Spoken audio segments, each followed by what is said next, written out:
કે ચાલો ભરત ઘરે જશે, પણ રામજીને પગ પકડીને ભરતે કહ્યું, પ્રભુ અમે રાજતિલકની સામગ્રી સાથે લાવ્યા તેનું શું? કહે અત્રિ મહારાજને મળી એ બધી વસ્તુઓ અત્રિ કહે ત્યાં પધરાવી દો. અત્રિનો સંપર્ક કર્યો. મહર્ષિ અત્રિની સૂચના પ્રમાણે બધી વસ્તુ ચિત્રકૂટની તપસ્થલીમાં એક કૂપમાં પધરાવી. એ કૂવાનું નામ ભરત કૂપ રાખ્યું.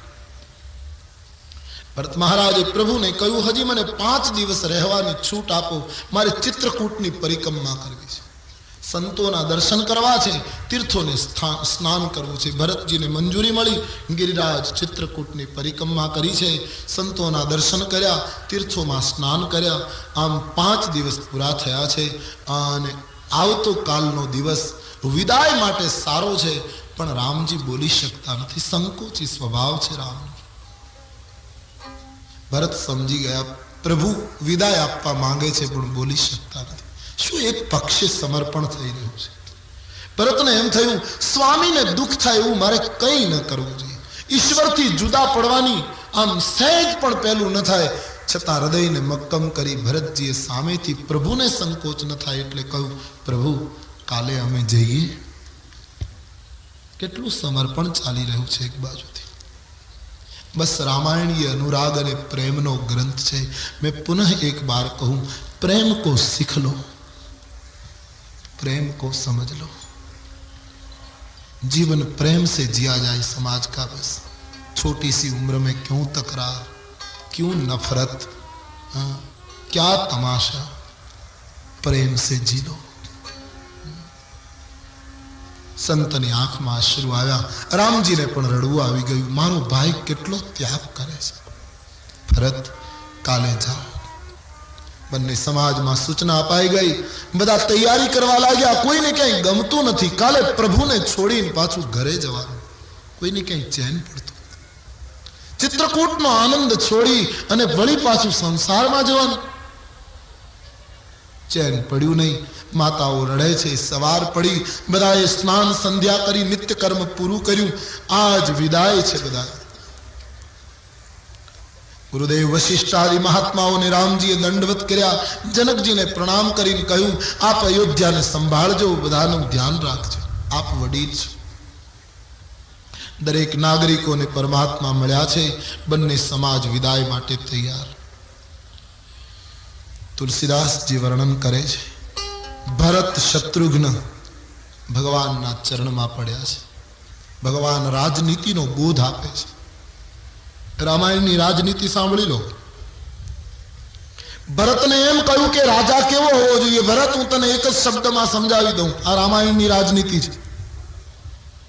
મુખિયા મુખ સો ચાહીએ, ખાન પાન કહું એક. આખા શરીરમાં હાથ, પગ, પેટ, गर्दन, वाल, नख, ये सब हैं अंग उपांग. પણ આ બધા અંગોની અંદર ભરત જમવાનું કામ કેવલ મુખ જ કરે છે. પગ જમતા નથી, હાથ જમતા નથી, પેટ જમતું નથી, આંખો જમતી નથી, કાન જમવાનું કામ ખાલી મુખ જ કરે. પણ જમ્યા પછી મુખ એમ નથી કહેતું કે મેં જમવાનું કામ કર્યું છે એટલે પોષણ બીજા અંગને નહીં આપો. એનું પોષણ પગના નખથી કે વાળની શિખા સુધી એનું પોષણ સંપૂર્ણ અંગમાં ફેલાય છે. ખાવાનું કામ મુખ કરે છતાં પોષણ છેક સુધી પહોંચે. એમ સમાજની અંદર આગેવાન ભલે એક હોય, શાસન કરનાર મુખના જેવો હોવો જોઈએ કે શાસન એ કરે, પણ શાસનથી થતા લાભો સમાજના નાનામાં નાના પદ દલિત માણસો સુધી પહોંચવા જોઈએ. નાનામાં નાની વ્યક્તિ સુધી એ શાસનના હિતો, શાસનનું સુખ, શાસનના લાભો પહોંચવા જોઈએ. બસ આટલી જ રાજનીતિ રામાયણકારે અહીંયા બતાવે છે. પાલે પોષે સકલ અંગ, તુલસી સહિત વિવેક. વિવેકથી બધા અંગને જેમ પોષણ મળે એમ સમાજના દરેક અંગને પોષણ મળવું જોઈએ. બસ રાજ ધર્મ સર, બસ ઇતનો ही. બસ આમાં બધો રાજધર્મ આવે છે. ભરતની આંખમાં અશ્રુ છે. બાર બાર પ્રભુ હૃદય લગાડે, જાઓ ભાઈ. પણ ભરતને સંતોષ ન થયો. ભરતજીએ ભગવાનને કહ્યું, મહારાજ મને કંઈક આધાર આપો. કંઈક નિશાની આપો જેને જોઈને હું 14 વર્ષ કાઢી શકું, આધાર વગર કેમ જીવીશ? ભરતજીએ ભગવાનની પાસે આધાર માંગ્યો છે અને તુલસીદાસજી કહે છે આધાર માંગ્યો એટલે પરમાત્મા એને આપણી પ્રસિદ્ધ કથા પ્રભુ કરી કૃપા પાવરી દીનહી પ્રભુ કરી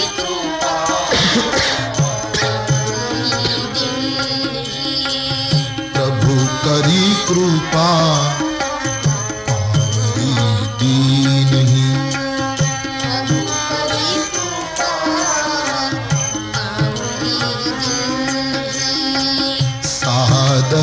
भरत शीश धरी ली नहीं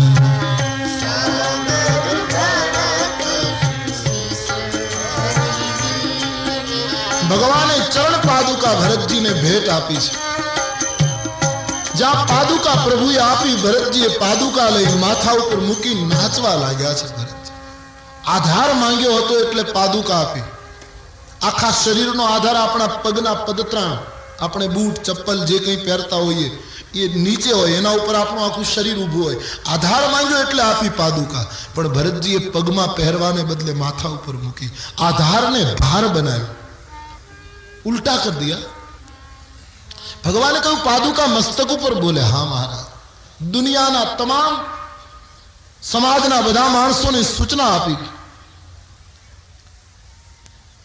કે બીજાની પાદુકામાં બીજાનો પગ ન જાય બીજાના બૂટમાં બીજાનો પગ ન જાય ભરતજીએ ભગવાનની પાદુકામાં પગ ન નાખ્યો આનો અર્થ એમ થાય બીજાના પદ અને અધિકારમાં બીજાએ પગ નહીં નાખવો બીજાની પાદુકા અને બીજાના પહેલામાં બીજાનો પગ ન જાય તમે કથા છૂટે અને તમારા બૂટ ક્યાંક તમે એવી જગ્યાએ ઉતાર્યા હોય અને કથાની ભીડમાં તમે ઉતાવળે અહીંથી નીકળો અને કોઈની સાથે વાત કરતા કરતા તમારા બૂટને બદલે બીજાના બૂટમાં પગ નાખો તો એ બૂટને આંખો ન હોય તો એ બૂટ તમને ના પાડે તું પગ બહાર રાખ હું તારું નથી એ આપણને ઓળખી કાઢે પછી આપણે એને ગણકારીએ નહીં દોસ્તી કરીને નીકળી જઈએ એ વાત આખી જુદી છે પણ નહીં તો આપણને ના તો પાડે કે તું આમાં પગ બીજાના પદાધિકારમાં બીજાએ પગ ન નંખાય આ સૂત્ર છે રાજસત્તાનું આપની પાદુકાને હું મસ્તક ઉપર આપની સત્તાને શિરોમાન્ય કરી 14 વર્ષ સાચવીશ અને તમે આવશો ત્યારે પગમાં પાછી અર્પણ કરી દઈશ આનો અર્થ આ છે ચરણ પાદુકા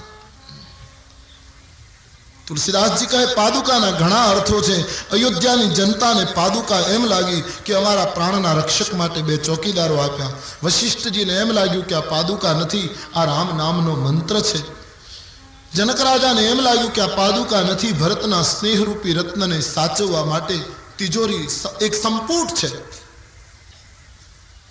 જેની જેવી દ્રષ્ટિ એવી પાદુકા દેખાય છે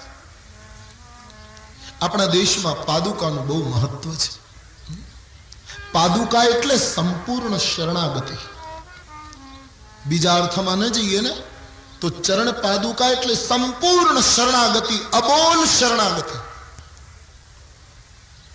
આપણા પગની ચાંખડી હોય પાદુકા હોય કે જે કંઈ આપણે પહેરતા હોઈએ આપણે પેદલ રસ્તા પર ચાલતા ચાલતા ક્યાંય જતા હોઈએ અને થાકી જઈએ અને કોઈ વૃક્ષની નીચે સૂઈ જવાની ઈચ્છા થાય તો એ પાદુકા અથવા તો આપણા બૂટ આપણા માથાની નીચે આપણે રાખીને સૂઈ જઈએ તો એ બોલે નહીં માથા ઉપર રાખો તોય બોલે નહીં પગમાં લઈને ચાલો તોય બોલે નહીં કારણ કે શરણાગતિનું પ્રતીક છે ચાહે उसके सर के नीचे रखो या पैर के नीचे रखो पादुका अबोल शरणागति का प्रतीक शिष्य ने गुरुમાં સ્વામી અને સેવકમાં તો પાદુકાનું કેટલું મહત્વ છે આપણા આધ્યાત્મિક જગતમાં તમે પ્રસિદ્ધ ઇતિહાસ વાંચ્યો છે અમીર ખુશરો એ જ્યારે રાજાની સાથે બન્યું નહીં પછી એ છોડીને નીકળી ગયા અને 7-8 સાંઢિયા ઊંટની ઉપર એનો બધો માલ લદાયેલો હતો પોતે દિલ્હી આવતા હતા એ દિવસોમાં દિલ્હીમાં એના ગુરુ બિરાજતા હતા અમીર બડી પ્રસિદ્ધ કથા એના ગુરુની પાસે એક માણસ ગયેલો મારી દીકરી કુંવારી છે મારે એના લગ્ન કરવા છે 1 મહિનાથી જતો હતો પેલા સંત પાસે કઈ નહીં એટલે કહે કાલે આવજે ના પાડતા દુઃખ થાય કે આ કેટલો દુભાશે ના પાડીશ તો એટલે કાલની મુદત નાખે. વળી બીજે દિવસે પહેલો આવે કે કલ આના, ત્રીજે દિવસે કલ આના, આમ 15 દિવસ થઈ ગયા. સંતને થયું છે કે આ બ્રાહ્મણને હું કેટલા વાયદા આપું, હવે આજે તો વાયદો નહીં અપાય. કંઈ હતું નહીં, પોતાની પાદુકા હતી, ચાંખડી આપી દીધી, લે જા, इससे सब हो जाएगा. પેલો માણસ ગયા, હવે આ ચાંખડીનું હું શું કરું, આનું શું આવે? કારણ કે એને તો એની સાથે કંઈક પ્રાપ્ત કરવું હતું, બીજું તો કંઈક ગુરુ ભાવ તો હતો ને. એ ચાંખડી લઈને એ માણસ ગરીબ વિચારતો વિચારતો નીકળ્યો, દિલ્હીની બહાર નીકળ્યો. એ જ વખતે અમીર સાહેબ કા આના દિલ્હી में, અને ઊંટ ઉપર બેઠેલો આ પુરુષ चारों बाजू हम जुआ लागे. उसकी बीबी ने पूछा उसको, साहब क्या देख रहे हैं आप, क्या है? बहुत अच्छा वाक्य बोले हैं अमीर. अमीर ने कहा, सुनो, मुझे मेरे मालिक की खुशबू आ रही है, मेरे गुरुदेव की, मेरे साईं की खुशबू आ रही है. बोले साईं की खुशबू? बोले हाँ, मेरे मालिक की, मेरे गुरुदेव की खुशबू. मारा गुरु ની કોઈ વસ્તુ આજુબાજુમાં છે, देखिए भक्ति.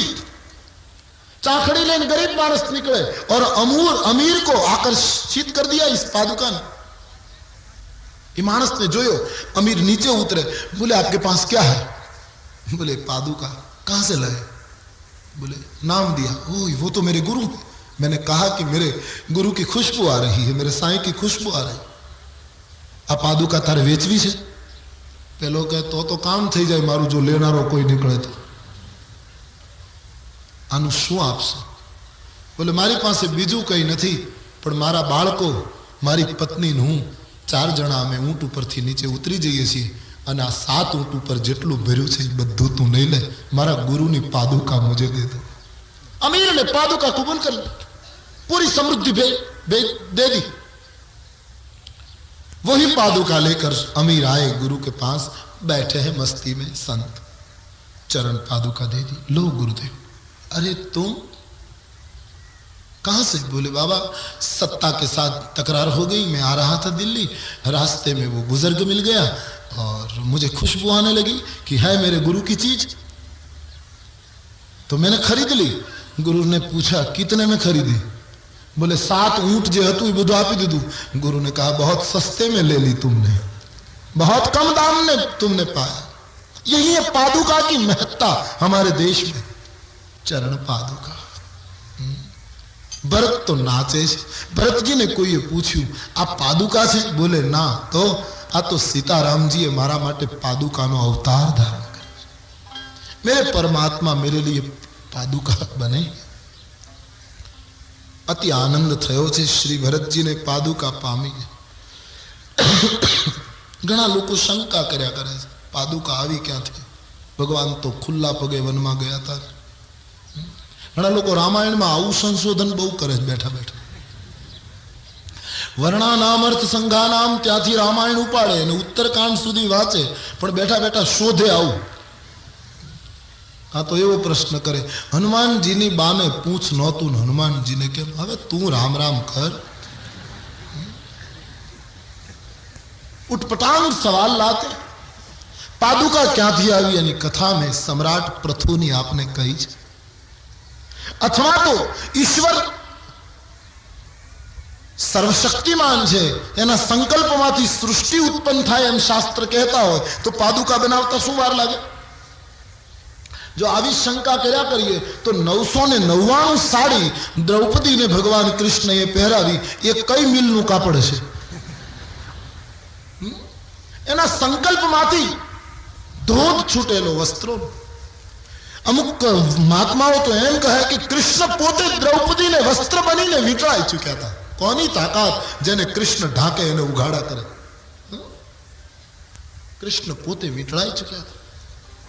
तो पादुका એ અહીં સમર્પિત થઈ છે, ત્યાં સવાલને કોઈ સ્થાન નથી. બસ આખો સમાજ હવે વિદાય લે છે. ભગવાન રામ સુમિત્રા કૈકેયીને પગે લાગી અને મા કૌશલ્યાજીને મળ્યા. ત્યારે કૌશલ્યાએ કહ્યું, રાઘવ આંગળી ઉપર અમે એક એક દિવસ ગણવાના છીએ બાપ. આમાં 14 વર્ષના છેલ્લા દિવસનો સૂર્યાસ્ત થશે ત્યાં સુધી તારી પ્રતીક્ષા કરીશું, અને ત્યાં સુધીમાં તું નહીં આવે તો એક વસ્તુ ચોક્કસ માનજે, તારી માં અયોધ્યામાં નહીં હોય.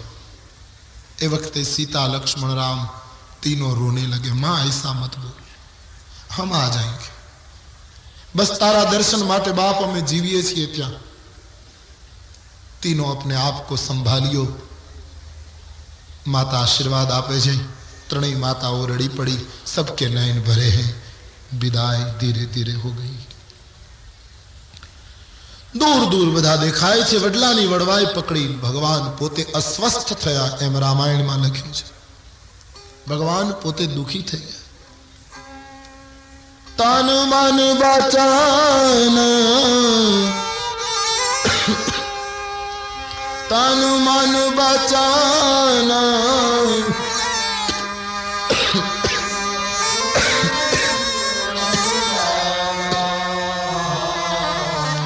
धीर धुरंधर धीरज तन मन वचन उमग अनुरागा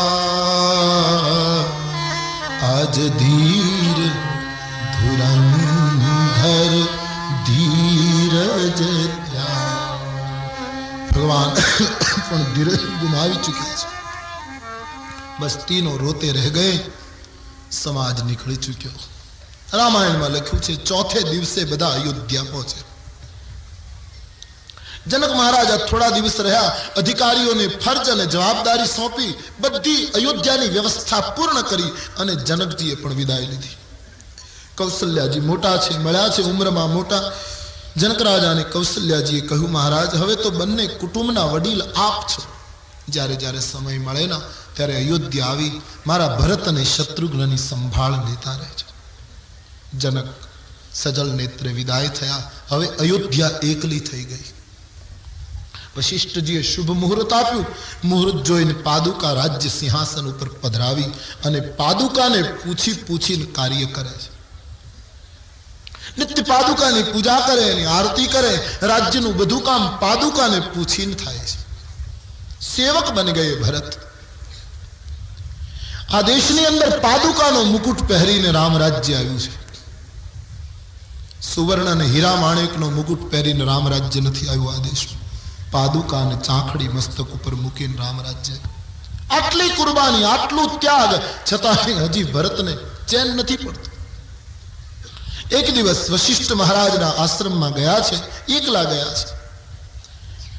वशिष्ठ जी नी पासे जईने भरत जी चुप बैठा छे. वशिष्ठ जी पूछू, भरत बेटे? हाँ बापजी. केम? बापजी एक हृदयनी वात कहेवा आव्यो छुं. शुं?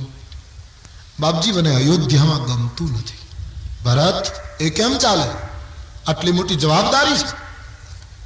प्रभु ने वचन आप्युं छे. हाँ बापजी, हूँ भागी जवानी बात नहीं करतो, पण बापजी तमे आज्ञा आपो तो हूँ नंदीग्राम में रहूं. अयोध्या नी बहार नदी ने किनारे कुटिया बनावी अने नंदीग्राम में निवास करूं. रोज पादुका नी पूजा करीश, राज्यनु संचालन करीश, आपनी पूजा करीश, मां कौशल्या ने मळीश अने पछी रहूं नंदीग्राम में तपस्वी जीवन. कारण के बापजी मारो ईश्वर जो जंगल में रहतो होय तो माराथी राजभवन में रहवाय के? बापजी हूँ कोई ने कही सकतो नहीं. कौशल्याजी दबाण करे ने एटले मारे जमवू पड़े बापजी. पण जमवा बेसू अने भोजन करवा कोळियो ज्यां उठावुं छुं ना त्यां मने मारो भूख्यो लक्ष्मण देखाय छे. मारा पेट में अंगार नाखतो एम लागे. बापजी ये त्रणेय भूख्या होयनु केम जमी शको? ये तो प्रेम है. मारा तरफथी मंजूरी छे पण मां कौशल्याजी मंजूरी आपे तो जवानुं. कारण के कौशल्या तमारा माटे जीवे छे અને એનું દિલ દુભાશે તો ભક્તિ સફળ નહીં થાય. ભલે બાપજી હું માને સમજાવીશ, એ મને મંજૂરી આપે તો જાઉં ના. મંજૂરી આપી. ભરતજી આવ્યા છે કૌશલ્યાજીની પાસે. રામ વનમાં ગયા અને અવધપતિનું અવસાન થઈ ગયું. પછીથી કૌશલ્યાજી પોતાના શયનખંડમાં ગયા નથી. બસ रामनो जे ओरडो हतो ज्यां सीतारामजी सूता ए बारणानी पासे एक चटाई पाथरी અને કૌશલ્યાજી ત્યાં બેસી રહે. ત્યાં જ ભોજનની થાળી આવે, થોડું જમી લે, ત્યાં સૂઈ જાય છે. કૌશલ્યાજીની દશા બહુ ખરાબ છે. ભરત માટે જીવવું પડે છે. ઘણીવાર સુમિત્રા બધા કહે, માં તમે થોડું અયોધ્યાની બહાર નીકળો, એક જ જગ્યાએ બેસી રહો છો, એમને ગમતું નથી. કૌશલ્યા રડી પડે છે, નહીં, મુझे કहीं જાના નહીં. બસ ત્યાં જ બેસી રહે, સીતારામનું સ્મરણ કર્યા કરે છે. શરીર સાવ સુકાઈ ગયું છે કૌશલ્યાજી. ભરતજી આવ્યા છે, माथा ऊपर हाथ फेरवे, भरत बेटे, शत्रुघ्न कहा? बोले मां गुरुदेव के आश्रम से आ रहा हूं, इसलिए शत्रुघ्न साथ में नहीं था. क्या है? भरतजी बोली છે क्या नहीं. એને એમ થયું કે આ માને હું કેમ સમજાવું કે હું હવે નંદીગ્રામ જાઉં, અને એને કેટલો આઘાત થશે. બોલ ભાઈ શું છે? આંખમાં અશ્રુ જોઈ કૌશલ્યાને ગયું નહીં. ભરત બાર બાર રોના અચ્છા નહીં, બોલો. માં એક વાત કહું. શું? માં મારો જન્મ જ તમને બધાને દુખ દેવા માટે થયો છે. फिर वही बात, एक ही बात चल रही है, बस जब देखो. हाँ मां, मां હું નંદીગ્રામ જાઉં? क्यों? હું નંદીગ્રામમાં ઘાસની ઝૂંપડી બાંધીને રહું. કૌશલ્યાના નેત્રમાં પાણીની ધારાઓ શરૂ થઈ. શું કામ? માં મારો ઈશ્વર ધરતી ઉપર શયન કરે તો મારાથી રાજભવનમાં ન શયન કરી શકે. એ કંદમૂલ ફળ ખાય તો હું અયોધ્યાના રાજભોગને ન આરોગી શકું. માં હું ભાગી નહીં જાઉં, વચન આપું છું. રોજ તારી પાસે આવીશ, પાદુકાની પૂજા કરીશ, રાજ્યનું પૂરેપૂરું સંચાલન કરીશ, પણ રહું તપપૂર્વક, ત્યાગપૂર્વક નંદીગ્રામની કુટિયામાં.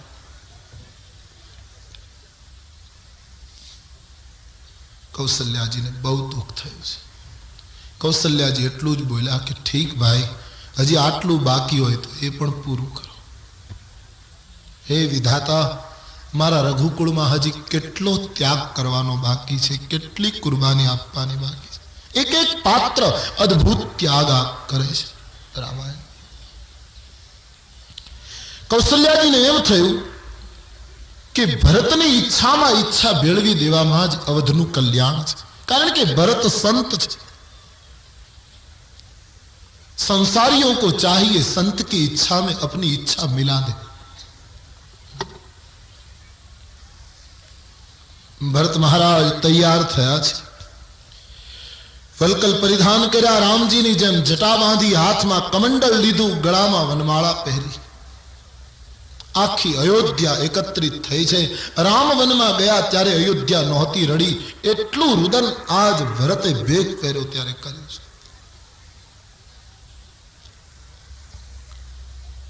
બધા રડે છે. ભરતજી કૌશલ્યા માને પ્રણામ કરે છે. માં આશીર્વાદ આપ, मैं चलूं?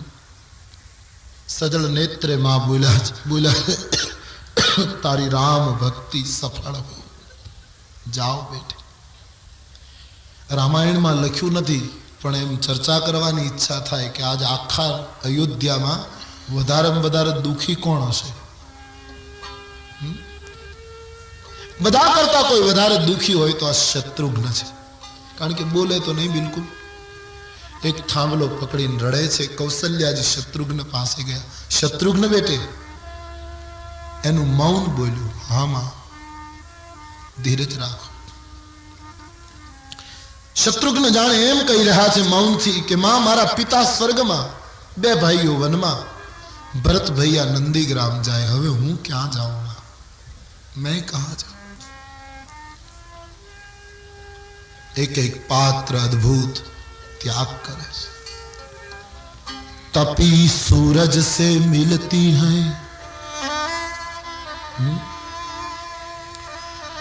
तपी सूरज से मिलती है, तपना जमी को होता है. गर्मी सूरज माथी મળે અને तपवू पड़े धरती नहीं, ये कहां का न्याय? तपी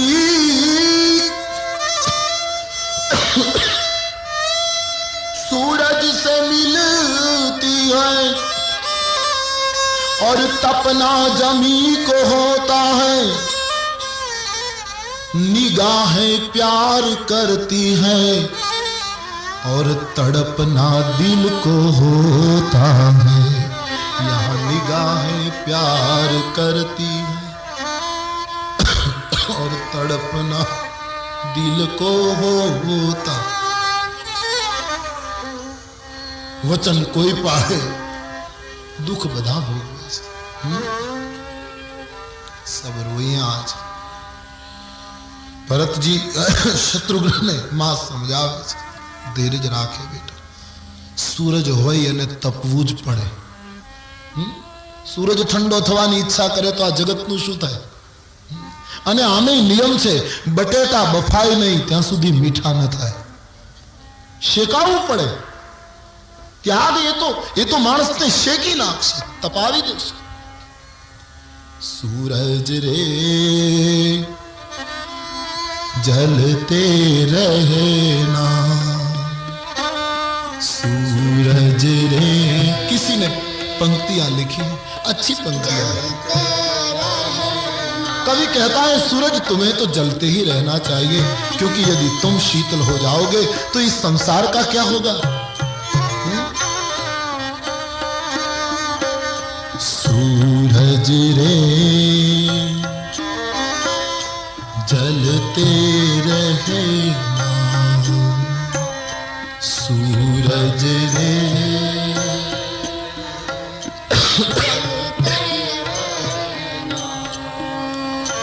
जगत भर की रोशनी के लिए,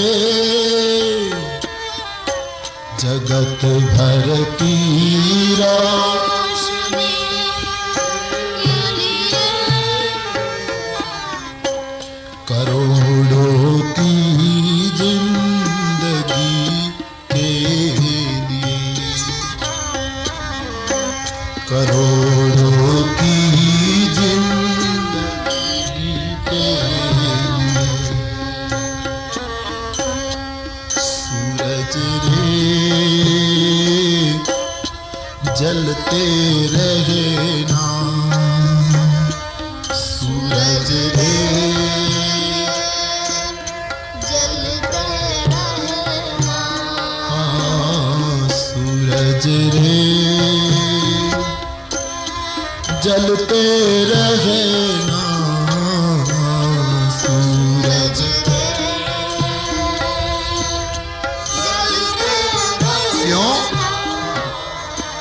लिखा है तेरे ही भाग में, लिखा है तेरे ही भाग में कि तेरा जीवन रहे आग में, कि तेरा जीवन रहे आग में। सूरज रे जलते रहना, सूरज रे जलते रहना, सूरज रे जलते रहना, सूरज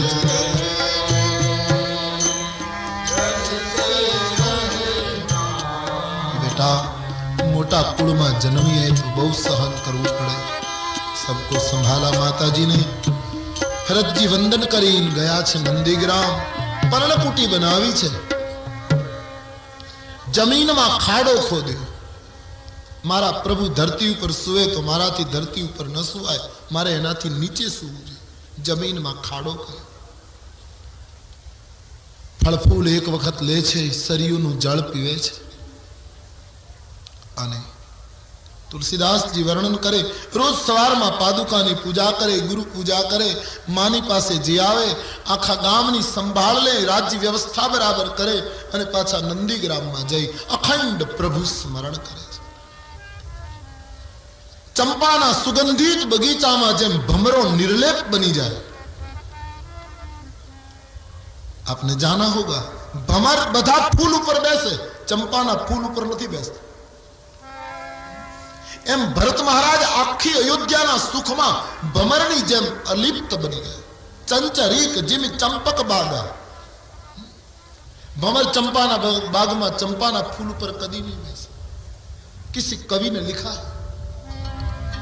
चंपा तुझ में तीन गुण, रूप रंग अरुबास। चंपा तुझ में तीन गुण, रूप रंग अरुबास, लेकिन एक अवगुण ऐसो भयो कि भंवर न आवे पास। कोई ऐसा अवगुण है तुझमें कि भंवर तेरे पास नहीं आते। तो बीजा ये जवाब आप्यो कि भंवरो चंपानी पासे नहीं जतो एनु कारण छे शुं? चंपावर्णी राधिका,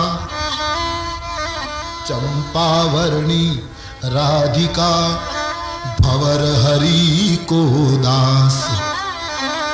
चंपावर्णी राधिका भंवर हरि को दास, तेहि कारण आवत नहीं ये भंवर चंपा पास। तेहि कारण आवत नहीं ये भंवर चंपा पास। चंचरीक जिम चंपक बागा।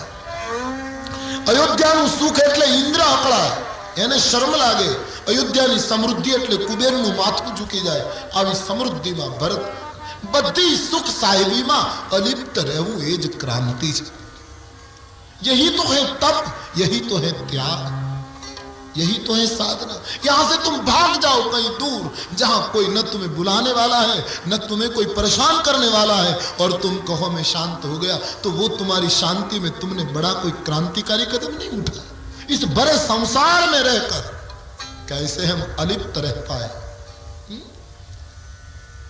यहां है कसौटी, भागने में कोई कसौटी नहीं है। इस जगत के बीच में रहकर हम कैसे अपने आप को संभाल ले, यहां है पूरा संघर्ष। श्री भरत जी एक एवा तपस्वी संत छे जे બધા જ વૈભવોની વચ્ચે રહેવા છતાં એક પણ વૈભવ એને અડી શક્યો નથી। ધન્ય है गौरीशंकर शिखर છે ત્યાગનું, આ દેશનું શ્રી ભરત છે। वो सर कर लिया इस शिखर को। અને પછી તપની અસર તો થાય, તેજ વધવા લાગ્યું ચહેરાનું, આત્મશક્તિ દ્રઢ બનવા લાગી, પણ શરીર સુકાવા લાગ્યું ભરતજી। દેહ દિન હી દિન ડૂબરી હો, દેહ દિન હી દિન ડૂબરી હો, દેહ દિન હી દિન ડૂબરી હો।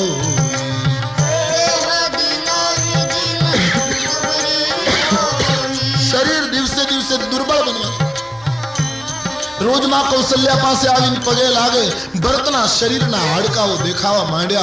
आ जोईने कौशल्याजी रड़ी पड़े छे। भरत आ अमाराथी जोवातो नथी भाई। ऐसे जी रहे हैं श्री भरत जी। तप और त्यागमय जीवन बना। अयोध्याना लोको क्यारेक रामनी सराहना करे, क्यारेक भरतनी सराहना करे। लोको मनमा मनमा विचार करे, लखन राम सिय कानन बसे, लखन राम सिय कानन बसे, लखन राम सिय कानन बसे, लखन राम सिय कानन बसे, लखन राम सिय कानन बसे, लखन राम सिय कानन बसे। भरत भवन बसी तप तन कसई, भवन बसी घर में रहकर तप कर रहे हैं। आज भरत भवन बसी तप तन कसई, भरत भवन बसी तप तन। ये भवन शब्द बड़ा प्यारा है, उस पर गौर फरमाए। अयोध्याना अमुक माणसों एम कहे कि सीताराम लक्ष्मण जंगल में रहीने तप करे, तो अमुक माणसों कहे नहीं सुनो, भरत जी तो भवन में रहीने तप करे, घरे रहीने बधानी वच्चे रहीने બધું કાર્ય કરતા કરતા ભવનમાં રહી અને જેના જીવનમાં ભવ ન થઈ જાય એ તરીકે भव न को बिलक कर दो, भवन में रहते रहते भव से न को बिलक करो। भव न, संसार में रहते हुए भी संसार नहीं, भव न।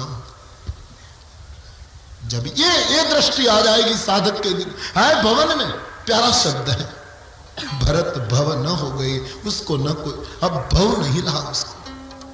श्री भरत को भवन भरत बसी तप तनि कसबी, भरत भवन बसी तप तनि, दो दिशि समुद्र का हाथ सब लोग, दो दिशि समुद्र का हाथ सब लोग, दो दिशि समुद्र का हाथ सब लोग,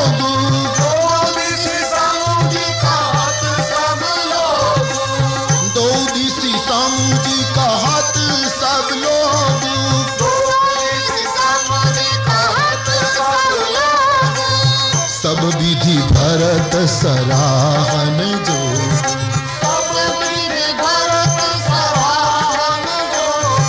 सब विधि भरत सराहन जो,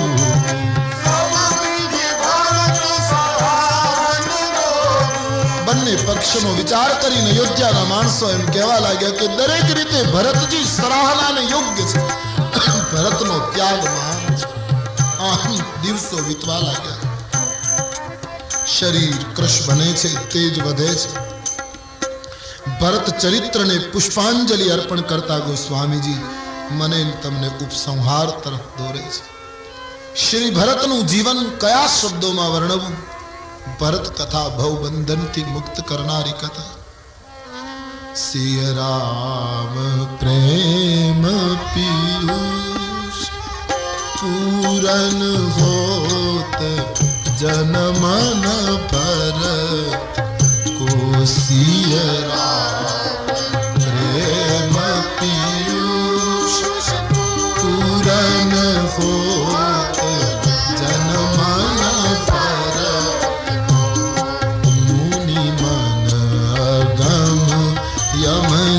यम समद विषमत आचरत को, मुनि मन अगम यम समद विषमत आचरत को, दुखदाह दारिद दंभ दूषण सुयस मिसया तुहर को, दुखदाह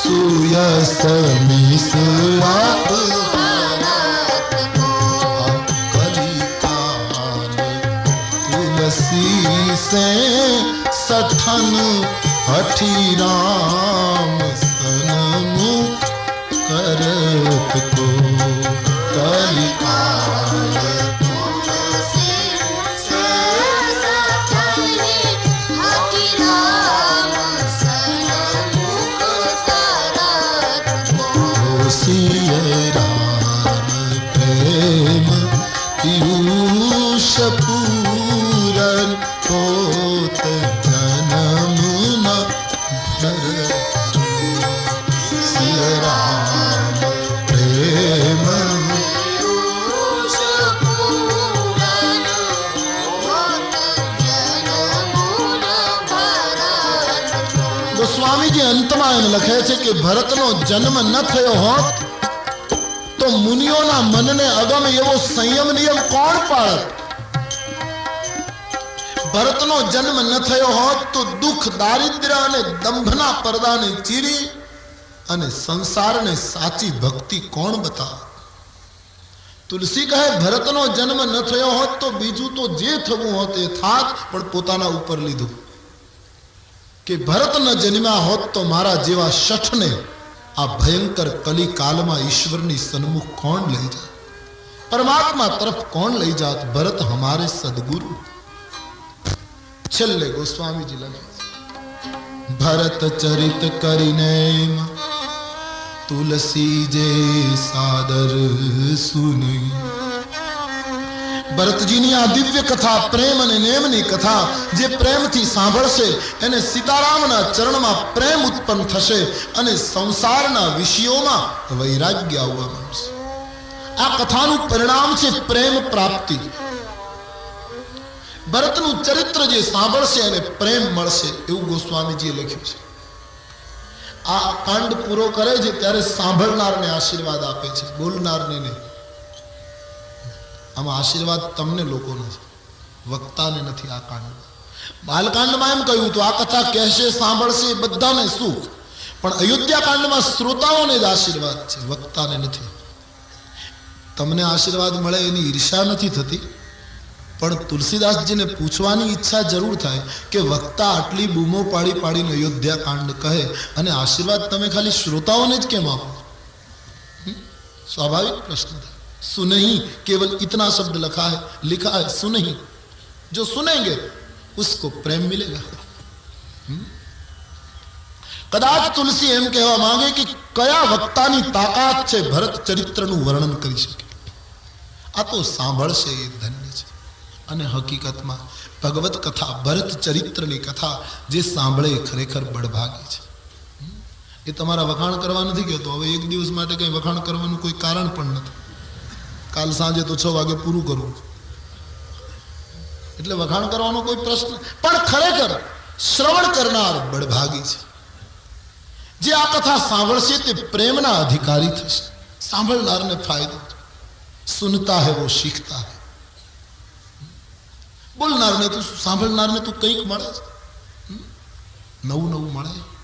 ગમે ત્યાં સાંભળો, કોઈ પણ સાંભળો, કોઈ પણને સાંભળો તો સાંભળે એને ફાયદો છે, અને બધી રીતે શ્રવણ કરે એને ફાયદો છે. વક્તા કરતા શ્રોતાને બધી રીતે ફાયદો. અમારે તો અહીંયા ફરજિયાત બેસવાનું, એટલે જરાય આડાવડું થવાય નહીં, હલાય નહીં, ચલાય નહીં. અને તમને અનુકૂળ ન પડે તો ઊભા થઈને જતા રહે, અને બાજુવાળો રાજી થાય, જગ્યા થાય. કેટલા ફાયદા છે તમારા પક્ષ. અમારાથી જરાય આડાવડું થવાય નહીં, તમે ગમે તે રીતે બધું કરી શકો, ફાયદો છે. અને મોટામાં મોટો ફાયદો તો એ વક્તાને સતત બોલવાનું એટલે અવાજ બેસી જાય. શારીરિક પેલો ઘસારો તો ખરો, સતત બોલવાનું એટલે અવાજ. જોકે 10 શેર સવારે 10 શેર સાંજે પીવે એટલે વાંધો.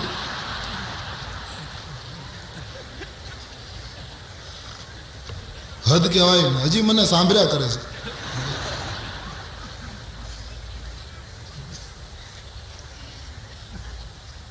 વક્તાને સતત બોલવાનું એટલે શરીરને ઘસારો થાય અને તમારે અવાજ ન બેસે, તમારે ફાયદો. કારણ કે એટલા માટે તમે ક્યાં કોઈ બોલો છો? કારણ કે શરીરને જરાય કંઈ થવું ન જોઈએ, એ ફાયદો. અને એના કરતા એ સારો ફાયદો કે અમે અહીંથી બોલીએ એટલે ઉતાવળમાં પછી ક્યારેક પ્રસંગો પૂરા કરવામાં, સમયસર સંકેલવામાં ક્યારેક શબ્દ ભૂલ પડી જાય, કંઈ આ શબ્દને બદલે આ બોલાઈ જાય તો શ્રોતાઓને ખબર પડી જાય કે અહીંયા ભૂલ પડી. અમારી ભૂલ તમે પકડી પાડો, પણ તમારી ભૂલની ખબર જ ન પડે. આટલામાં શું ખબર પડે કે તમે કેમ સાંભળો? તમારી ભૂલ ન પકડાય. અને બધા કરતા સારામાં સારો ફાયદો વક્તાને સતત બોલવાનું એટલે ફરજિયાત જાગવાનું.